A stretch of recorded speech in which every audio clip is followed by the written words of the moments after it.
The moment you realize your past was never really gone, it's already standing in front of you. The clink of silverware blends into soft laughter, low and polished, the kind of sound that belongs to people who have never had to check their bank balance before ordering dessert. And Emily Carter keeps her eyes down as she walks across the marble floor, balancing a tray that feels heavier than it should, even though it's just champagne flutes catching the warm glow of chandelier light.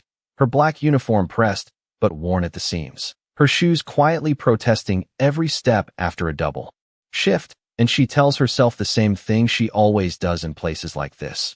Just get through the night. Don't look out of place. Don't draw attention. Don't belong. Because this world isn't built for people like her.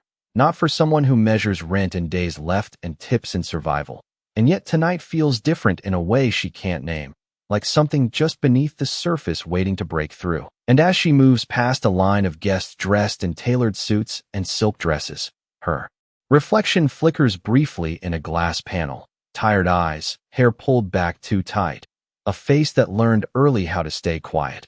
And then she turns the corner into the private gallery wing, where the noise fades into something softer, almost reverent, and the walls are lined with oil portraits, each framed in gold, each telling a story of power, legacy, names that built empires, and Emily slows without meaning to. Her steps faltering as if the room itself is asking her to stop, to look, to notice, and she shouldn't. She knows she shouldn't. But something pulls her gaze upward toward one portrait at the center of the wall, larger than the rest, lit just a little brighter, and at first it's just a man in a dark suit, standing tall, eyes steady, the kind of portrait meant to command respect.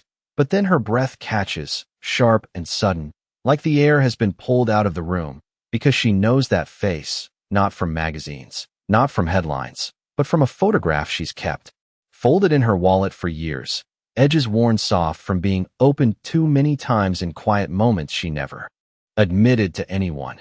And her fingers tighten around the tray as her heart begins to pound, louder than the distant music, louder than reason, louder than everything. And before she can stop herself, before she can remember where she is or who she's supposed to be in this room, the words slip out, barely above a whisper but sharp enough to cut through the silence. Why? Is my father in that portrait? And the tray tilts. One glass trembling dangerously before she steadies it, her eyes locked on. The painting like it might disappear if she blinks, like this moment isn't real, like she's standing inside some mistake that's about to correct itself. But it doesn't. It stays, heavy and undeniable, and behind her, footsteps pause, just for a second, just long enough to shift the air, and she feels it before she sees him, that presence people lower their voices for. The kind that fills a room without trying.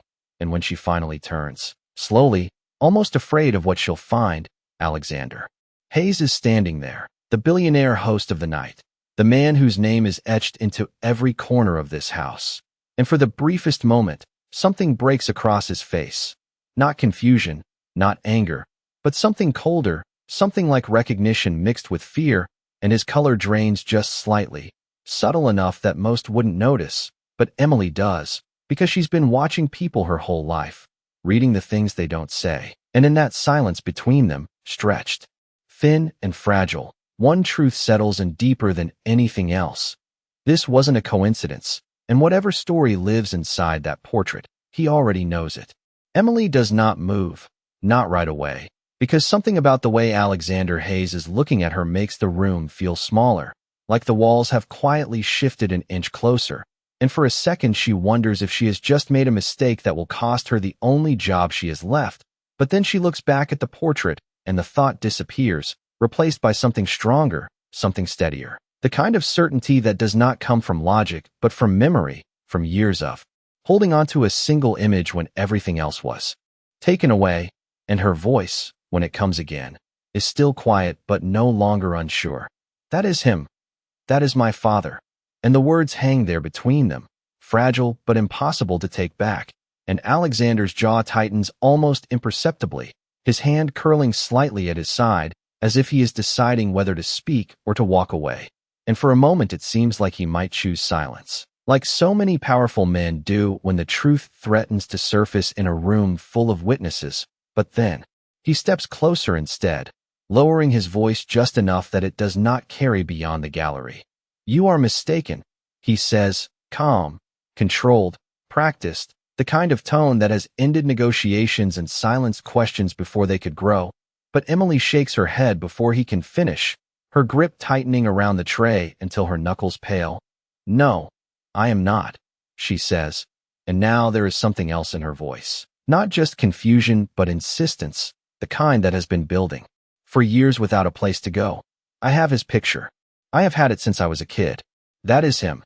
And for the first time, Alexander's composure slips, not dramatically, not enough for the guests drifting at the edge of the hallway to notice, but enough that Emily sees it clearly, a flicker in his eyes, a hesitation that does not belong to a man who owns everything around him.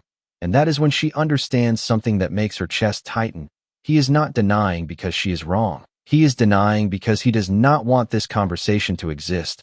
"What was his name?" he asks suddenly, the question sharp and quiet, like he needs to confirm something he already fears, and Emily swallows, the name feeling heavier than it should as it leaves her mouth. "Daniel Carter." And the effect is immediate, like a switch has been flipped behind Alexander's eyes, the air between them shifting in a way that no one else in the room can feel, but both of them cannot ignore, and he exhales slowly, controlled, as if forcing himself back into the version of himself the world expects. "You should return to your duties," he says, and now the distance is back in his voice, colder, more deliberate, but Emily does not move, because the more he tries to close this, the more certain she becomes that something is wrong, something bigger than a coincidence. "Why is he here?" she asks. The question simple, but loaded with everything she has never been told, everything her mother refused to explain before she passed, everything that never made sense growing up in a one-bedroom apartment with a story that never quite added up. And Alexander looks at her for a long second, longer than he should, as if weighing options that do not belong in a normal conversation, and then, instead of answering, he reaches into his jacket and pulls out a small card, placing it carefully on the edge of her tray, the gesture precise, intentional. "If you want answers, you will come here tomorrow morning," he says quietly, his voice no longer dismissive but something else entirely, something closer to reluctant acceptance. 8 o'clock. "Do not be late." And before she can respond, before she can ask anything else, he turns and walks away, disappearing back into the hum of the party as if nothing happened at all, leaving Emily standing there in the gallery, the portrait still watching from the wall, her heart racing, her mind trying to catch up with what just unfolded. And when she finally looks down at the card in her hand, she realizes it is not a company office or a public address, but a private building across town, one she has passed before without ever noticing. And for the first time in years, the story she thought was finished begins to feel unfinished, like a door that was never meant to open has just been unlocked. Emily does not remember finishing her shift, only fragments that blur together like a dream she cannot fully hold on to. The weight of the tray in her hands, the polite smile she forces for strangers, the steady rhythm of footsteps across polished floors, but none of it feels real anymore, because every thought keeps circling back to the same thing, the portrait, the name, the way Alexander Hayes looked at her like she had just uncovered something that was never meant to be spoken out loud. And by the time she steps outside into the cool night air, the city feels different too, louder somehow, sharper, as if everything is trying to pull her back into reality while she is still stuck somewhere else. And she reaches into her pocket, fingers brushing against the folded photograph she has carried for years, pulling it out under the glow of a streetlight. And there he is again, the same steady eyes, the same quiet strength in his expression, the man she only knew through stories that never quite matched the truth she felt in her bones. And now that face is hanging on the wall of a billionaire's private gallery like a piece of history she was never invited to be part of. And her chest tightens as she realizes something she has never let herself fully consider before. What if everything she was told about him was incomplete, or worse, intentionally hidden? And the thought follows her all the way home to the small apartment she rents by the week, where the flickering hallway light hums softly and the air smells faintly of old carpet and something she cannot name. And she sits on the edge of her bed, the card still in her hand, turning it over and over like it might reveal something new if she looks long enough. The address printed in clean, Simple text, no company logo, no explanation, just a place and a time. And she should be afraid. She knows she should be. Because nothing about tonight makes sense, and men like Alexander Hayes do not invite strangers into their private world without a reason. But fear is not what settles in her chest. It is something else entirely, something stronger, a quiet pull that feels like it has been there her whole life, waiting for this exact moment. And she glances at the clock on the wall, watching the minutes tick past midnight. Then 1, then 2, sleep refusing to come no matter how still she lies. Because every time she closes her eyes, she sees that gallery again, hears her own voice asking a question she cannot take back, sees his reaction replay in slow motion, that brief loss of control. That tells her more than any answer he refused to give. And somewhere between exhaustion and determination, a decision forms, not sudden but inevitable, the kind that does not feel like a choice at all. And when morning finally arrives, pale light slipping through the thin curtains, Emily is already awake, already dressed, the photograph tucked carefully into her bag, the card held tightly in her hand as she steps out into the early quiet of the city, the streets still half asleep, coffee shops just beginning to open, the world moving at a slower pace that almost makes it easier to pretend this is just another day, just another shift. But it is not, and she knows it the moment she boards the bus. Watching the city pass by in familiar blocks that slowly give way to places she rarely visits, buildings taller, cleaner, quieter, until the address on the card finally comes into view, a structure set slightly back from the street, modern but understated, the kind of place that does not need to announce its importance because it already knows it, and Emily hesitates for just a second on the sidewalk, her breath steady but her heart anything but, before she steps forward, because whatever is waiting inside is no longer something she can ignore. It is something she has been moving toward her entire life, without even realizing it. The glass doors slide open without a sound, and for a moment Emily wonders if she has stepped into the wrong place because everything inside feels too quiet, too precise, like even the air has been arranged with intention, and she hesitates just past the threshold, her reflection briefly catching in the polished steel frame before disappearing as the doors close behind her, sealing her into a space that feels nothing like the world she came from. And a woman at the front desk looks up. Immediately, her posture straight, her expression professional but not unkind, as if she has been expecting this exact moment. "Miss Carter," she says, not a question but a confirmation, and Emily feels that same subtle shift again, the one that started last night. The realization that whatever this is, it has already been set in motion long before she arrived, and she nods slowly, her voice steady even though her thoughts are not. "He asked me to come," and the woman gestures toward a hallway. Without needing further explanation, Mr. Hayes is waiting, and those words land heavier than they should, because waiting implies preparation, implies intention, implies that he knew she would come even before she decided it herself. And Emily follows the hallway, her footsteps soft against the floor, the silence pressing in around her until it feels almost personal, like the building itself is watching. And at the end of the corridor there is a single door, dark wood, slightly ajar, and she pauses for just a second before pushing it open, not because she is unsure anymore, but because she knows this is the moment everything begins to change. And inside, the room is not what she expected. There are no towering desks or walls covered in awards, no display of power meant to intimidate or impress, just a large window letting in the pale morning light, and a table with 2 chairs, and Alexander Hayes is standing by the window, his back turned, his hands resting lightly against the edge as if he has been there for a while, thinking, waiting, deciding. And when he hears the door close, he does not turn immediately. Instead, there is a brief silence, one that stretches just long enough to make the space between them feel intentional. And then he exhales softly and finally faces her, in whatever version of him she saw last night. The composed billionaire, the man who controls every room he enters. It is still there, but something else has surfaced beneath it, something quieter, something more guarded. "You came," he says, not surprised but not casual either. And Emily steps forward, the photograph in her bag suddenly feeling heavier than anything she has ever carried.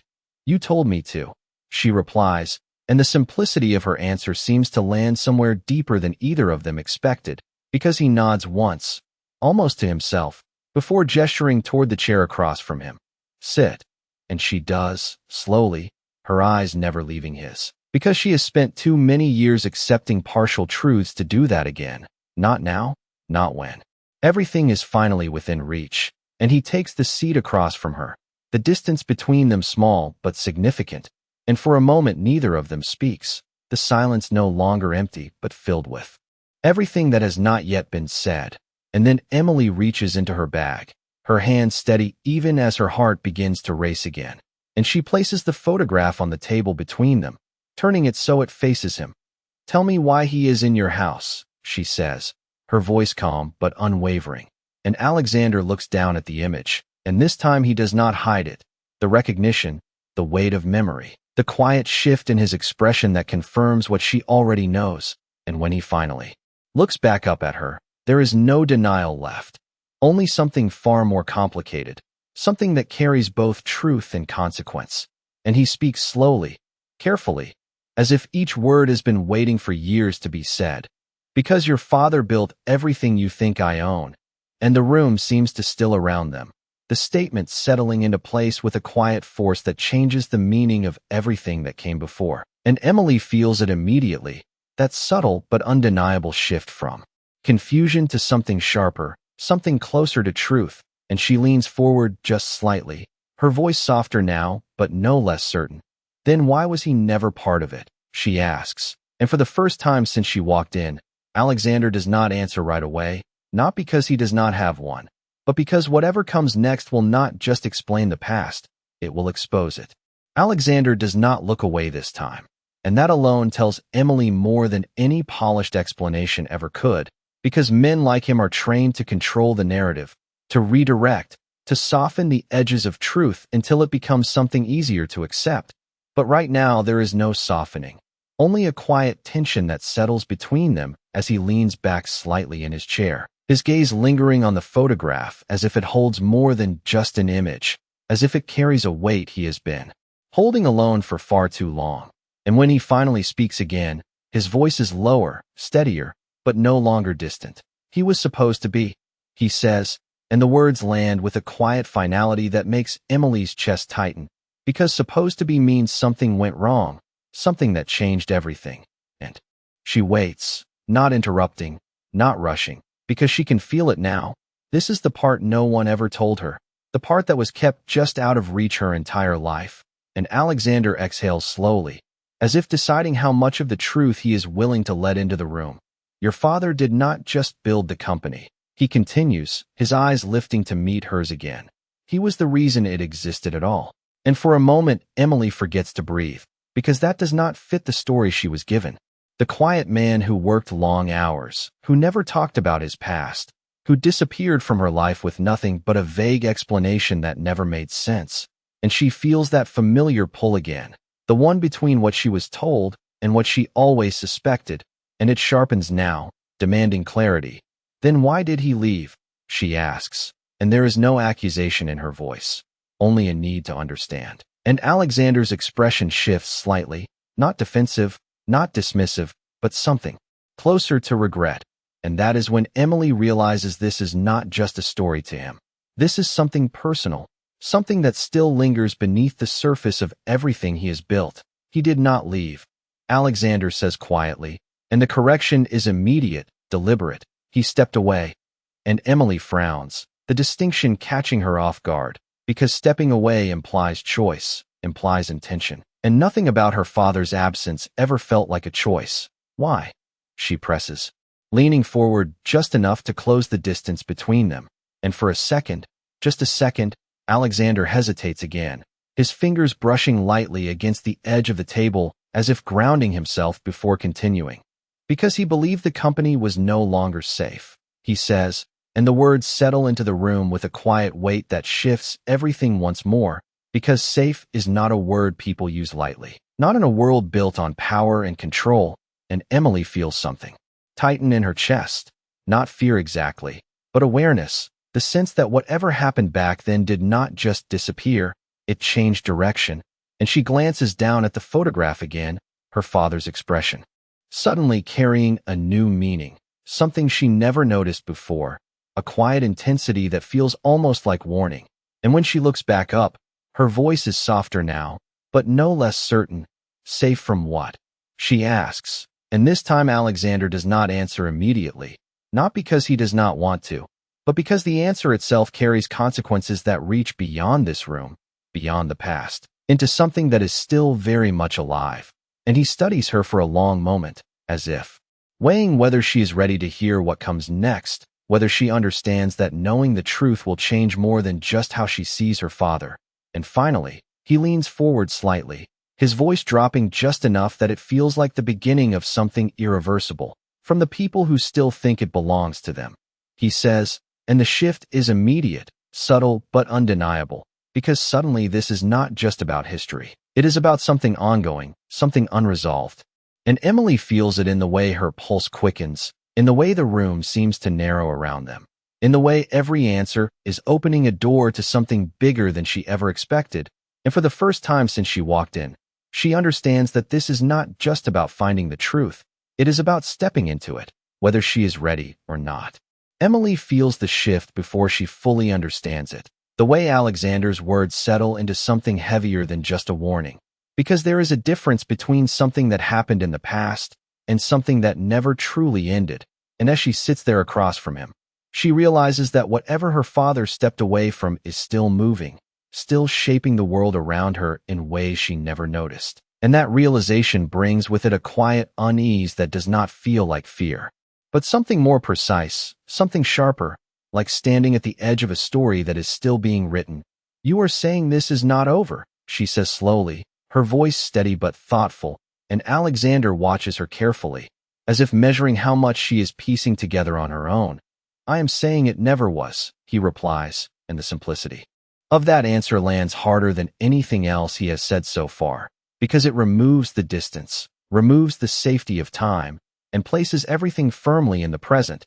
And Emily exhales softly, leaning back just enough to create space between them, not out of hesitation, but to steady herself, because every answer he gives is changing the way she sees everything she thought she knew. And she reaches for the photograph again, her thumb brushing lightly over the worn edge, grounding herself in something real, something constant. Then why tell me now? She asks. And this time the question carries more than curiosity. It carries intention, because she knows this is not accidental. Nothing about this is, and Alexander does not look away. Because you forced the truth into the open, he says quietly, and there is no blame in his tone, only acknowledgement. And once that happens, it does not stay contained. And Emily absorbs that, the idea that a single moment, a single question in a quiet gallery, could set something in motion that cannot be undone. And it makes her wonder how many years this has been waiting, how many times the truth came close to surfacing before being pushed back down. And for a moment neither of them speaks, the silence no longer uncomfortable, but filled with a growing understanding that this conversation is not just about answers, it is about consequences. And then Alexander shifts slightly, his posture changing just enough to signal that what comes next matters. There are people on the board, he continues, his voice calm but deliberate. People who were there when your father stepped away, who benefited from that decision. And Emily's gaze sharpens, because she recognizes what he is saying without him needing to spell it out. And they would not want me asking questions, she says, and he nods once, the confirmation immediate. They would not want you anywhere near this, he adds, and there is something in his tone now that feels different, not just informative but protective, and Emily notices it, the subtle shift from distance to something closer, something more personal, and it catches her off guard in a way she does not expect. Because she did not come here for protection, she came for truth, and yet now those two things feel connected in a way she cannot ignore. You could have told me to stay away, she says, studying him, but you did not. And Alexander holds her gaze, unflinching. Because you would not have listened, he answers, and for the first time, something almost like a faint understanding passes between them, not agreement, not yet, but recognition, the kind that forms when two people realize they are standing at the same turning point from different sides. And Emily lets out a quiet breath, the weight of everything settling into something more defined, something that feels less like confusion and more like direction. and she straightens slightly in her chair, her voice steady, grounded. "Then do not ask me to walk away now," she says, and the words are simple but firm, carrying the quiet strength of someone who has already decided. And Alexander studies her for a long moment, longer than before, as if reassessing everything he thought he understood about her. And when he finally speaks, there is a subtle shift in his tone, something that acknowledges her choice rather than challenges it. "I am not asking you to walk away," he says. "I am asking you to understand what stepping forward means." And the weight of that lands clearly between them, because stepping forward is no longer just about finding answers. It is about becoming part of something that is still unfolding. And Emily feels it settle in her chest, not as hesitation, but as resolve, because for the first time in her life, the path in front of her may be uncertain, but it is finally her own to choose. The silence that follows does not feel empty anymore. It feels charged, like something has shifted from possibility into motion, and Emily senses it in the way Alexander watches her now, not as an outsider who stumbled into the wrong room, but as someone who has stepped across a line that cannot be unseen. And for a moment neither of them speaks, because there is a quiet understanding settling in, the kind that does not need to be explained. And then Alexander rises from his chair, slow and deliberate, as if the next part of this conversation cannot remain confined to words alone, and he gestures subtly toward the far side of the room. "There is something you need to see," he says, and Emily hesitates only briefly before standing as well, because whatever this is, it feels like the continuation of a path she has already chosen, and she follows him across the room, past the clean lines of the space that suddenly feel less like design and more like concealment, until he reaches a panel built seamlessly into the wall, something she would have missed entirely if he had not stopped there.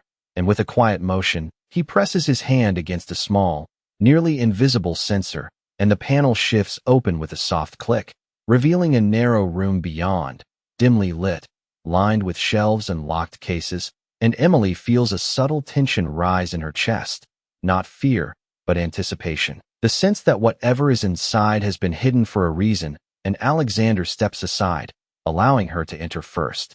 And that alone tells her something important. This is not just his story, it is hers too. And as she steps inside, her eyes adjust slowly to the softer light, taking in the rows of documents, folders, and sealed envelopes, each one carefully labeled, organized, preserved, and she realizes almost immediately that this is not a place of display. It is a place of record, of memory, of things that were never meant to be forgotten. And her gaze drifts across the shelves until something catches her attention, a familiar name written in clean, deliberate letters, Daniel Carter, and her breath stills for a fraction of a second before she moves closer, her fingers hovering just above the file, as if touching it too quickly might somehow change what is inside.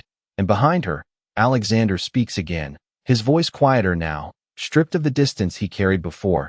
"Everything here is what your father left behind," he says, and the words settle into her slowly, because left behind means intention, it means preparation, it means her father knew something was coming. And she finally picks up the file, the weight of it surprisingly solid in her hands, and when she opens it, the first thing she sees is not a report or a contract, but a letter, handwritten, the ink slightly faded but still clear, and her heart begins to race again, not from confusion this time, but from recognition, because even before she reads a single word, she knows that handwriting. She has seen it before, on old birthday cards, on the few notes he left behind when she was too young to understand their meaning, and for a moment the room fades, the present slipping just enough for memory to rise, and then she forces herself back, focusing, grounding, because this is not just about remembering. It is about understanding, and she glances briefly over her shoulder at Alexander, who remains near the doorway, watching but not intruding, and there is something different in his expression now, not just caution, but something closer to respect, as if he knows that whatever she finds in that file belongs to her more than anyone else. And Emily looks back down at the letter, her fingers tightening slightly at the edge of the page, and she begins to read, her eyes moving carefully over each line, each word pulling her deeper into a truth that has been waiting for her all along. And with every sentence, the space between who her father was and what she was told begins to close, replaced by something far more complex, far more deliberate, and far more unfinished than she ever imagined. The paper trembles slightly in Emily's hands, not because the room is cold, but because every word she reads feels like it was written directly into the space she has been carrying inside her for years, the space filled with unanswered questions and quiet assumptions that never quite fit together. And her eyes move slower now, careful, deliberate, as if rushing might cause her to miss something that matters. And the handwriting, unmistakably her father's, carries a tone she has never seen before. Not the light warmth of the notes he used to leave behind, but something heavier, something intentional. If you are reading this, the letter begins, and Emily feels her breath catch before she even finishes the sentence, because those words already tell her this was never meant to be found easily. Then it means the truth has reached you in a way I could not control. And she pauses, her fingers tightening slightly against the edge of the page, because there is something both comforting and unsettling in that line. The idea that he knew this moment might come, that he prepared for it even if he could not be there to guide her through it. And she continues, her voice silent, but her mind echoing every word. I made a choice to step away, not because I wanted to leave, but because staying would have put everything I built and everyone I loved at risk. And the weight of that settles into her slowly, pressing against the version of him she held on to for so long. The man who simply disappeared, the man who never explained, and now that absence begins to reshape itself into something else entirely, something closer to sacrifice than abandonment. And Emily's chest tightens as she reads on. There were those who believed control was more important than integrity, who saw the company not as something to build, but something to take. And her eyes flicker instinctively toward Alexander, who remains still near the doorway, watching but not interrupting, his presence steady in a way that feels less like authority and more like witness. And she looks back down at the page, her focus sharper now. I trusted the wrong people, and by the time I understood the extent of it, the only way to protect what mattered was to remove myself from the center of it. And Emily swallows, the implication clear even, without being spelled out, that stepping away was not an escape. It was a decision made under pressure she can only begin to imagine, and her heart begins to race again as she reaches the final lines. If the truth ever finds you, know this, the company was never meant to belong to them, and it was never meant to belong to one man alone. And her grip tightens, her pulse quickening as something shifts into clarity, something that has been forming since the moment she walked into that gallery. It was meant to be protected, until someone strong enough could stand in it without being consumed by it. And Emily's breath stills as the last line settles in, quiet but undeniable, and she lowers the letter. Slowly, the room coming back into focus around her, but nothing feels the same anymore, because this is no longer just a story about her father's past. It is something far more immediate, far more personal, and she looks up at Alexander, her eyes searching his not for answers this time, but for confirmation of what she is beginning to understand. And when he meets her gaze, there is no denial, no distance, only a quiet acknowledgement that says everything without needing words. And in that moment, Emily realizes that the truth she came looking for is not just something she can walk away from. It is something that has been waiting for her, something that has already begun to reshape the path in front of her. And for the first time, she understands that finding the truth was never the end of the story. It was the beginning of her place in it. The silence that follows is not heavy anymore. It is clear, like something that has finally found its place after years of being misplaced, and Emily stands there holding the letter, feeling the last pieces of a story she never fully understood settle into something complete, yet unfinished at the same time. And for a moment she does not speak, because there is nothing left to ask in the way she once needed. Only something deeper now, something that feels like responsibility. And she looks down at the photograph again, then back at the letter, the two things that defined her past now aligning in a way that changes everything about her future. And when she finally lifts her gaze to Alexander, her voice is quieter but stronger than it has ever been. He was not running away, she says, more to herself than to him. And Alexander nods once, slowly, as if acknowledging a truth that has been waiting for her to see it clearly. And he steps forward now, closing the distance between them not as a barrier, but as someone standing beside her in what comes next. He trusted that someone would understand why. he replies, and there is something in his tone that shifts the meaning of the moment again, something that moves it from explanation into expectation, and Emily feels it immediately, the quiet weight of being that someone, of standing where her father once stood, but with a perspective he never had the chance to pass on directly. And she exhales slowly, the tension that once came from not knowing now replaced by something steadier, something grounded, and she places the letter carefully back into the file, not because she is finished with it, but because she knows its meaning is no longer confined to the page. It is something she carries forward, and when she straightens, there is a subtle change in her posture, a shift that Alexander notices without needing it to be spoken, because the uncertainty that defined her when she first walked in has been replaced by something far more certain, something that does not come from wealth or power but from clarity. And for the first time, he does not look at her as someone who needs answers, but as someone who is ready to hold them. The board meets tonight, he says, his voice calm but deliberate. They will not expect you. And Emily meets his gaze without hesitation, because she understands what that means now. Not just an opportunity, but a moment, a point where everything her father tried to protect could either remain hidden or finally be brought into the open. And she nods once, the decision forming not as a question, but as a continuation of everything that led her here. Then they will, she replies, and there is no defiance in her tone, only certainty. And something in Alexander's expression shifts again, not surprise, but recognition, the quiet understanding that the story he thought he was managing has now moved beyond his control in a way that might finally set it right. And he steps slightly to the side, not leading her anymore, but making space for her to move forward on her own. And as Emily walks toward the doorway, the file held firmly in her hand, she pauses just briefly, not to look back, but to take in the moment as it is. Because everything after this will be different. And when she steps out into the hallway, the light feels brighter, the space wider, not because anything has changed physically, but because she has, and the uncertainty that once followed her has been replaced by direction. And as she makes her way toward the exit, the world outside waiting just beyond the glass doors, there is a quiet realization settling in, not dramatic, not overwhelming, but steady and true, that the life she thought she was surviving was only the beginning, and the story she is about to step into is not just about reclaiming what was lost, but about becoming someone her father believed she could be all along. And for the first time, the path ahead does not feel like something to fear. It feels like something she is ready to walk.